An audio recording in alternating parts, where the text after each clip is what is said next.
Good morning everyone, welcome to YouTube channel Sawan sir English. देखिए, कल हमने सिंपल पास्ट टेंस या पास्ट इंडेफिनिट टेंस कंप्लीट किया था। उसी क्रम में आज हम पढ़ने जा रहे हैं प्रेजेंट कंटिन्यूअस टेंस। कौन सा टेंस पढ़ने जा रहे हैं? Present continuous tense. अभी तक हमने 3 टेंस कंप्लीट किए हैं, प्रेजेंट इंडेफिनिट, पास्ट इंडेफिनिट और फ्यूचर इंडेफिनिट। 12 जो टेंस होते हैं, 12 टेंस में से हमने 3 किए हैं और आज 4th नंबर पर हम पढ़ने जा रहे हैं प्रेजेंट कंटिन्यूअस टेंस।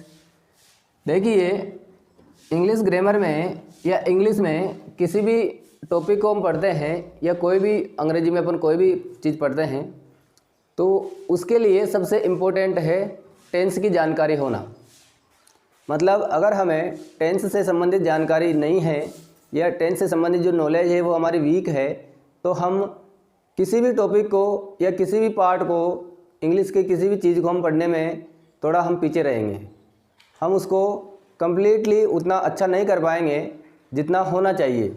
इसलिए मैं टेंस जो सबसे पहले टेंस पढ़ाने जा रहा हूँ, टेंस पढ़ा रहा हूँ, वो इसलिए पढ़ा रहा हूँ कि जब हम पहले टेंस पढ़ लेंगे तो टेंस के बाद जो भी टॉपिक हम पढ़ेंगे तो उसको सीखने में हमारे लिए क्या हो जाएगा, थोड़ा इजी गोइंग हो जाएगा। इसलिए हम इसको टेंस पढ़ रहे हैं। पहले 3 टेंस हमारे हुए हैं। 4th नंबर पे जो टेंस है वो आज हम पढ़ने जा रहे हैं प्रेजेंट कंटिन्यूअस या present progressive tense. Present continuous tense, या इसी का मैंने आपको दूसरा नाम बताया। क्या बताया? Present progressive tense. दोनों सेम है, केवल नाम अलग अलग है। यह है पीसीटी और यह है पीपीटी। पीसीटी और पीपीटी इक्वल है। प्रेजेंट कंटिन्यूअस टेंस कहो या प्रेजेंट प्रोग्रेसिव टेंस कहो, बात सेम है। इसको हिंदी में कहते हैं, देखो, कंटिन्यूअस का मतलब क्या होता है? जारी। जारी मतलब जो कार्य निरंतर है, जारी या निरंतर वर्तमान काल। और प्रोग्रेसिव का मतलब ये होता है, प्रोग्रेसिव का मतलब जो कार्य प्रगति पर है, जिसका एंड नहीं हुआ है। तो देखो, प्रेजेंट कंटिन्यूअस टेंस या प्रेजेंट प्रोग्रेसिव टेंस, जिसको हिंदी में बोलते हैं हम जारी या निरंतर वर्तमान काल, ये क्या होता है? देखो, टाइमलाइन से हम सीखते हैं। ये टाइमलाइन मैंने बनाई है। इस टाइमलाइन में हम देखेंगे कि ये जो एरो है, ये एरो किसका है? प्रेजेंट का है। किसका है? टाइमलाइन से मतलब है कि ये जो समय चल रहा है जिस पर पूरी पृथ्वी के जितने भी देश हैं, जितने भी व्यक्ति हैं, जितने भी नॉन ह्यूमन बीइंग जितने भी हैं, सब टाइम पे डिपेंड है। और समय जो है वो किसी पे डिपेंड नहीं है, वो अपनी निरंतर गति से बराबर चल रहा है। तो देखो, टाइमलाइन से सीखने का मतलब ये है कि टाइमलाइन से किसी भी चीज़ को हम सीखेंगे तो वो थोड़ा जल्दी से हम उसको सीख पाएंगे। ये जो एरो है ये प्रेजेंट का एरो है। ये जो समय, इधर जो समय जो निकल गया है ये पास्ट है, और ये समय जो आगे आएगा ये क्या है?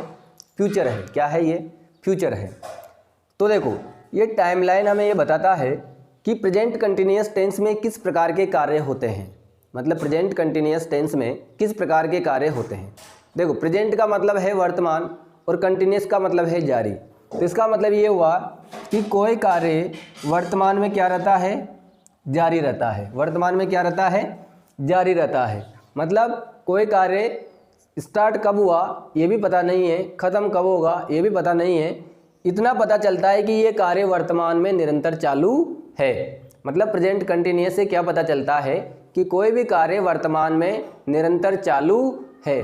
जैसे मैं अंग्रेजी पढ़ा रहा हूँ, क्या सेंटेंस बोला मैंने? मैं अंग्रेजी पढ़ा रहा हूँ। देखिए, इस सेंटेंस में जब जो स्पीकर है, बोलने वाला जो है, वो जब बोल रहा है तो उस समय क्या है? काम रनिंग में है। देखो, मैं अंग्रेजी पढ़ा रहा हूँ मतलब जो काम है पढ़ाने का वो क्या है? प्रोग्रेसिव है। वो काम क्या है? प्रोग्रेसिव है। तो देखो, प्रेजेंट कंटिन्यूअस में क्या होता है? कोई भी कार्य वर्तमान में निरंतर चालू रहता है। इस टेंस में हम यही सीखेंगे कि कोई भी कार्य वर्तमान समय पर क्या रहता है, चालू रहता है। तो देखते हैं आगे इसका जो मीनिंग है वो मीनिंग क्या होता है। पहले मीनिंग के बारे में चर्चा करते हैं। इसका मीनिंग है इस टेंस से यह पता चलता है कि कोई कार्य मतलब एक्शन, कोई कार्य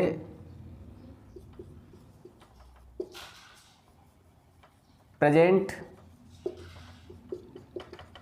टाइम में निरंतर चलता रहता है। देखिए इस टेंस से यह पता चलता है कि कोई कार्य प्रेजेंट टाइम में निरंतर चलता रहता है। मतलब ऐसा कार्य होता है इसमें जो प्रोग्रेसिव रहता है। क्या रहता है? वो प्रोग्रेसिव रहता है। ये हुआ इसका मीनिंग। अब हम इसकी देखते हैं पहचान। क्या देखेंगे? पहचान मतलब इस टेंस की क्या पहचान है, किस तरीके से हम वाक्य को पहचानेंगे कि इस वाक्य में प्रेजेंट कंटिन्यूअस टेंस है। देखिए हिंदी वाक्यों के अंत में अगर कोई वाक्य हिंदी में लिखा हुआ है तो उसके अंत में मतलब उसके आखिरी में क्या शब्द हो सकता है? हिंदी वाक्यों के अंत में रहा है, रही है, रहे हैं। देखो है जो है, अगर किसी भी वाक्य में अगर है आता है तो वह है पहचान है कि ये प्रेजेंट का है। है किसकी पहचान है? प्रेजेंट का है। और अगर था, थी, थे ऐसे है तो वह किसकी पहचान है? पास्ट की। अब यहाँ देखो रहा रही भी आ रहा है के साथ क्या आ रहा है? रहा रही। तो रहा रही से क्या दिखता है? रहा रही से ऐसा दिखता है कि कोई भी कार्य कंटिन्यूअस है। क्या है? कंटिन्यूअस प्रोग्रेसिव है। तो देखो हिंदी वाक्यों के अंत में क्या आएगा? रहा है, रही है, रहे हैं या रहा हूँ या रही हूँ आदि शब्द आते हैं। क्या आते हैं? हिंदी वाक्यों के अंत में रहा है, रही है, रहे हैं, रहा हूँ, रही हूँ आदि शब्द आते हैं। देखो क्या है, ये पहचान है किसकी? हिंदी वाक्यों की। अगर वाक्य हिंदी में लिखा हुआ है उसकी क्या पहचान है? तो मैंने आपको बताया रहा है, रही है, रहे हैं, रहा हूँ, रही हूँ आदि शब्द आते हैं। अब एक पहचान ये हुई हिंदी की। अब हम बात करते हैं किसकी? इंग्लिश की। इंग्लिश सेंटेंसेज में मतलब अगर वाक्य इंग्लिश में लिखा हुआ है तो उसकी क्या पहचान है? इंग्लिश सेंटेंसेज में एट दिस टाइम क्या शब्द है? एट दिस टाइम, या इसको एक और कह सकते हैं हम at present. At this time को क्या कह सकते हैं? एट प्रेजेंट, या फिर इसको हम एक और कह सकते हैं एट दिस मोमेंट। मोमेंट का मतलब होता है क्षण, पल। At this time, at present, at this moment, या इसके लिए और शब्द है नाउ। क्या शब्द है? नाउ। एक और है जस्ट। क्या है? जस्ट। आगे है नाउ अ डेज। क्या शब्द है? नाउ अ डेज। नाउ अ डेज का मतलब होता है इन दिनों। नाउ अ डेज मतलब इन दिनों। इसके लिए एक और शब्द मैं लिखता हूँ दीज डेज। दीज डेज का मतलब ही होता है नाउ अ डेज का मतलब होता है आजकल, और दीज डेज का मतलब होता है इन दिनों। दीज डेज मतलब इन दिनों। ये सब क्या है? एडवर्ब्स हैं। क्या है? ये सब एडवर्ब्स हैं। और एडवर्ब्स जो है वो अक्सर कहाँ आती है? सेंटेंस के लास्ट में आती है। इनमें से कुछ ऐसी होती है जो बीच में भी आती है। तो ये जो एडवर्ब्स है, ये एडवर्ब्स कौन से टेंस की पहचान है? ये है प्रेजेंट कंटिन्यूअस या प्रेजेंट प्रोग्रेसिव टेंस की पहचान है। तो देखो इंग्लिश सेंटेंसेज में एट दिस टाइम इस समय, एट प्रेजेंट इस समय, एट प्रेजेंट का मतलब भी क्या होगा इस समय, एट दिस मोमेंट इस क्षण या इस पल, नाउ, नाउ का मतलब होता है अभी, और जस्ट मतलब वही होता है ठीक अभी, और नाउ अडेज आजकल, दीज डेज एटसेट्रा। इनमें से कोई भी शब्द आता है किसमें, अगर वाक्य इंग्लिश में लिखा हुआ है तो ये जो शब्द मैंने लिखे हैं ये किसकी पहचान है, प्रेजेंट कंटिन्यूअस टेंस की पहचान है। तो देखो हमने देखा प्रेजेंट कंटिन्यूअस टेंस जिसको हम जारी निरंतर वर्तमान काल कहते हैं, और इसको इंग्लिश में एक और नाम, इसका एक और नाम है प्रेजेंट प्रोग्रेसिव टेंस। और इस टेंस का मीनिंग क्या होता है, इस टेंस का मीनिंग यह है कि इस टेंस से यह पता चलता है कि कोई कार्य प्रेजेंट टाइम में निरंतर चलता रहता है। और हिंदी वाक्य की क्या पहचान है, हिंदी वाक्यों के अंत में या तो आएगा रहा है, रही है, रहे हैं, रहा हूँ, रही हूँ आदि शब्द आते हैं, मतलब इनमें से कोई ना कोई एक शब्द आता है। इंग्लिश सेंटेंस की क्या पहचान है, अगर वाक्य इंग्लिश में है और अपने को वर्ब फिल करना है तो इस प्रकार के कोई भी शब्द उसमें आ सकते हैं, जिसको पहचान कर हम उस टेंस में जो स्ट्रक्चर जो लगाने वाले हैं वो कौन सा स्ट्रक्चर लगाएंगे, प्रेजेंट कंटिन्यूअस का स्ट्रक्चर लगाएंगे। तो देखो हमने इसका मीनिंग देखा, इसकी पहचान देखी। अब आगे हम जो हमारे 4 टाइप्स होते हैं सेंटेंस के, अफर्मेटिव, नेगेटिव, इंट्रोगेटिव, नेगेटिव, उनके क्या स्ट्रक्चर होते हैं, किस प्रकार से वाक्य हिंदी से इंग्लिश में ट्रांसलेट किए जाते हैं, वो अब हम आगे सीखते हैं। देखिए सबसे पहले हम सीखने जा रहे हैं अफर्मेटिव सेंटेंस। किस प्रकार के sentence, affirmative sentence. Affirmative sentence जिसको हम क्या कहते हैं, सकारात्मक वाक्य। सकारात्मक वाक्य, सकारात्मक वाक्य कैसे बनता है, कैसे उसमें स्ट्रक्चर काम करता है वो हम देख रहे हैं। देखो इसका स्ट्रक्चर बताता हूँ मैं पहले आपको, इसका स्ट्रक्चर क्या है। सबसे पहले सेंटेंस में क्या आता है, सब्जेक्ट आता है। मैंने आपको बता रखा है वाक्य अफर्मेटिव हो या नेगेटिव हो, दोनों में सबसे पहले सेंटेंस में क्या आता है, सब्जेक्ट आता है। सब्जेक्ट के बाद helping verb is, am, are, ये क्या है, हेल्पिंग वर्ब है, मतलब सहायक क्रिया है।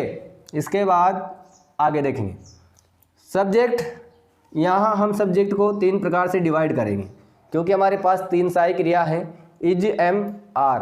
अब इज क्या है, इज सहायक क्रिया किसके साथ आएगी, ये आएगी सिंगुलर सब्जेक्ट के साथ। किसके साथ आएगी, सिंगुलर सब्जेक्ट के साथ। मतलब इज जो सहायक क्रिया है, ये सहायक क्रिया 3 है, तीनों में से हमें एक लगानी है। अब वो एक कैसे लगानी है, किस पे डिपेंड करता है, सब्जेक्ट के ऊपर डिपेंड करता है। तो सब्जेक्ट मैंने 3 तरीके से डिवाइड किए हैं। पहला जो सब्जेक्ट मैंने लिखा है ये क्या है, सिंगुलर है। सिंगुलर का मतलब क्या होता है, किसी का भी नाम अगर होता है तो नाम क्या होता है, सिंगुलर होता है। अगर नाम के सब्स्टिट्यूट पर प्रोनाउन आता है जैसे ही या सी, क्या आता है, ही या सी, ये ही पुरुष के लिए और सी स्त्री के लिए, किस अर्थ में, वह के अर्थ में। किसके अर्थ में, वह के अर्थ में। अगर ह्यूमन बीइंग है और पुरुष है तो ही और स्त्री है तो सी। और एक होता है इट, ये इट का मतलब भी वह या यह होता है। ये non human being, non human being का मतलब है कोई भी निर्जीव है या कोई जानवर है, जानवर के लिए भी आता है इट। पक्षी है, जानवर है, उनके लिए क्या आता है, इट आता है।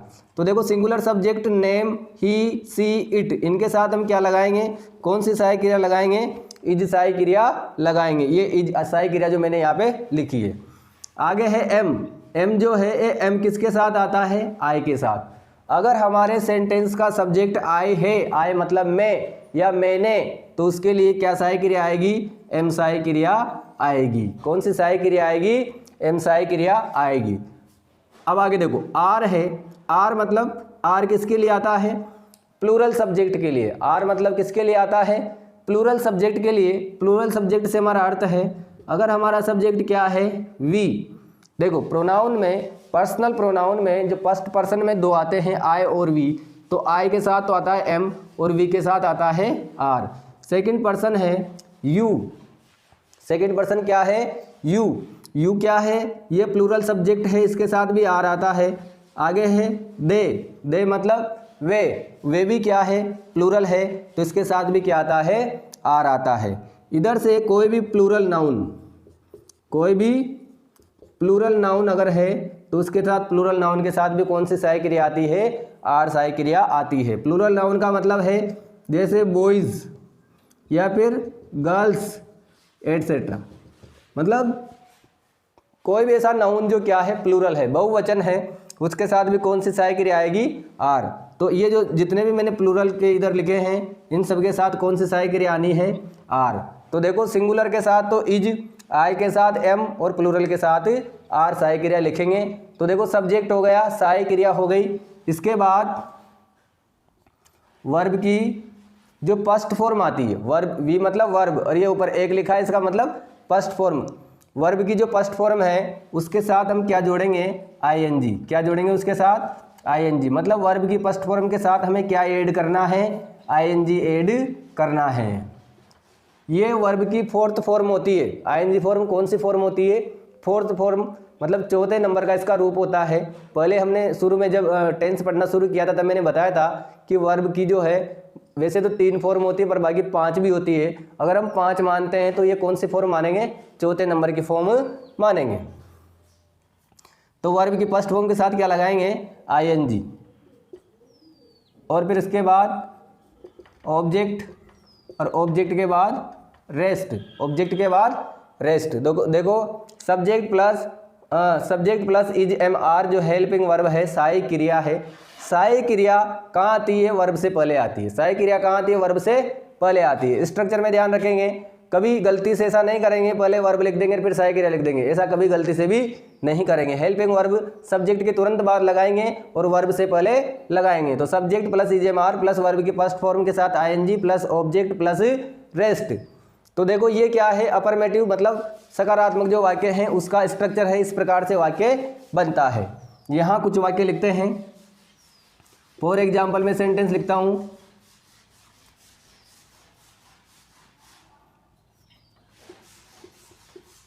ममता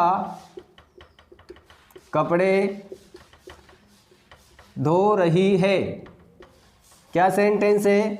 ममता कपड़े धो रही है। हम मैच खेल रहे हैं। दूसरा क्या सेंटेंस है? हम मैच खेल रहे हैं। थर्ड सेंटेंस है वह पत्र लिख रहा है। थर्ड क्या सेंटेंस है? वह पत्र लिख रहा है। और फोर्थ सेंटेंस है वे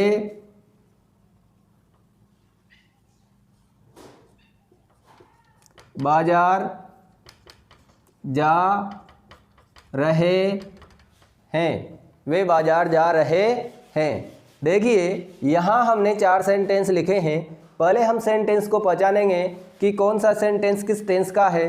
तो अभी मैंने प्रेजेंट कंटिन्यूअस टेंस की पहचान आपको बताई थी। उसमें बताया था कि हिंदी वाक्य के अंत में रहा है, रही है, रहे हैं, रहा हूँ, रही हूँ आदि शब्द आते हैं। तो यहाँ देखो पीछे क्या आ रहा है? रही है, रहे हैं, रहा है और रहे हैं। देखो उनमें से ये शब्द यहाँ मिले हैं अपने को। तो देखो ये अगर ऐसा आ रहा है तो ये क्या? अगर यहाँ होता रही थी तो फिर क्या कौन सा टेंस होता? Past continuous. मतलब था, थी, थे, मैंने बताया आपको पास्ट की पहचान है। और अगर किसी सेंटेंस में है आ रहा है तो प्रेजेंट की पहचान है। तो रही है, रहे हैं, रहा है, रहे हैं आदि शब्द आ रहे हैं। इसका मतलब कौन सा है? प्रेजेंट कंटिन्यूअस है। और सेंटेंस जो है वो अफर्मेटिव है, पॉजिटिव सेंस दे रहा है। कौन सा सेंस दे रहा है? पॉजिटिव सेंस दे रहा है, मतलब सकारात्मक सेंस दे रहा है। अब हम इस स्ट्रक्चर के बेस पर ये 4 सेंटेंस तैयार करेंगे।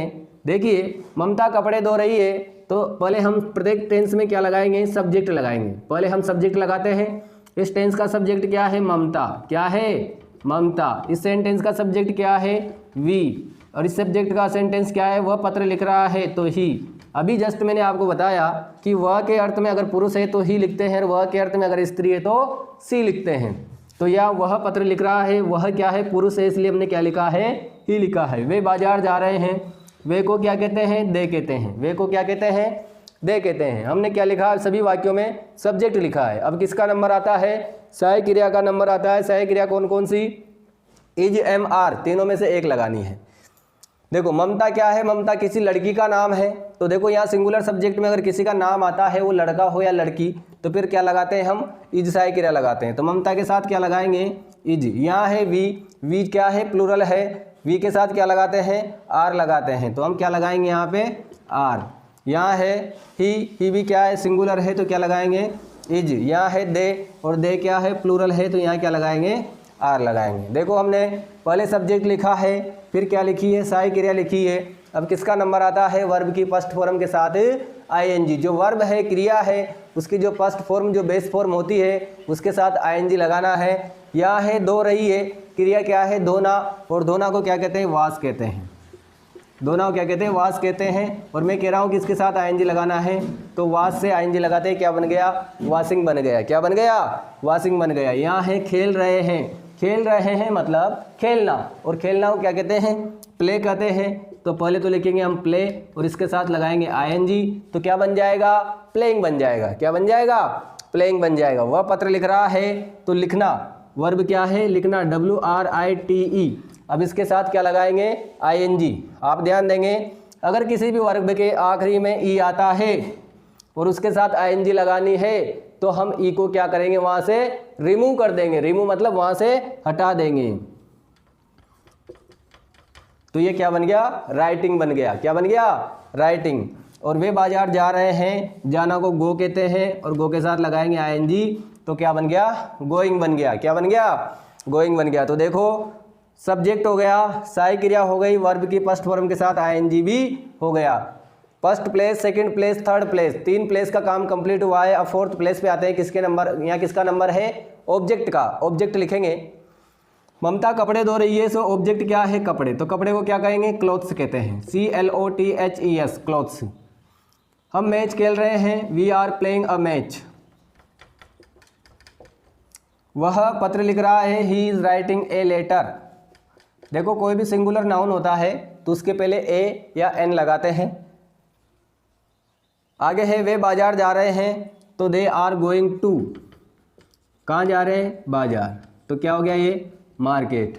क्या हो गया, मार्केट। तो देखो सेंटेंस, ममता कपड़े धो रही है, तो ये क्या बनेगा, ममता इज वॉशिंग क्लॉथ्स। हम मैच खेल रहे हैं, we are playing a match. वह पत्र लिख रहा है, he is writing a letter. वे बाजार जा रहे हैं, they are going to market. तो देखो अफर्मेटिव सेंटेंस में जो स्ट्रक्चर होता है और कैसे वाक्य को हिंदी से इंग्लिश में ट्रांसलेट किया जाता है, अभी हमने सीखा है।